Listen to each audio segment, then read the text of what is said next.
Naging matagumpay ang isinagawang aktibidad ng mga miyembro ng Class 003 Group 3 ng Police Community Affairs and Development Course or PCADC na ginanap sa Sitio San Roque, Barangay Bagong Pag-asa, Quezon City. Pinangunahan ang aktibidad ng mga senior officers na sina Police Major Robert Kevin T. Caparoso at Police Major Lenny T. Encinas sa ilalim ng superbisyon ng team leader ng pangkat na si Police Lieutenant Colonel Brillante F. Bilyawak, kasama ang iba pang mga miyembro. Ang nasabing aktibidad ay may temang Kalinga sa Pamilya, Matatag na Tahanan, Maunlad na Kinabukasan, na nakatuon sa pagbibigay ng kaalaman, serbisyo at tulong upang mapabuti ang kabuhayan at kalusugan ng mga pamilyang naninirahan sa lugar. Tinalakay ni Ms. Ina Joy Dalisay ang tamang pagpapalaki at pangangalaga sa pamilya.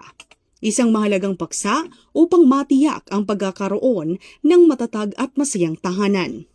Bukod sa mga talakayan, tampok din sa gawain ang mga palaro para sa mga bata at matatanda, storytelling activity para sa mga kabataan, pamamahagi ng snacks at mga kagamitang pampaaralan, gayon din ng 5 kilo ng bigas at grocery packs para sa mga nanay.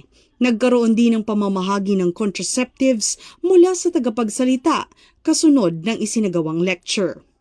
Naging matagumpay ang aktibidad sa tulong at suporta ng mga residente ng Sitio San Roque, mga kapulisan mula sa Police Station 15, District Mobile Force Battalion, Revitalized Police sa barangay, iba't ibang organisasyon sa lugar, mga opisyal ng Barangay Bagong Pag-asa, Anti-Narcotic International Assistance Group or NARIAG at Amalgamated Specialties Corporation. Layunin ng aktibidad na ito na higit pang mapalawak ang pagsasanay ng mga kalahok at mapatatag ang ugnayan sa pagitan ng pulisya at komunidad.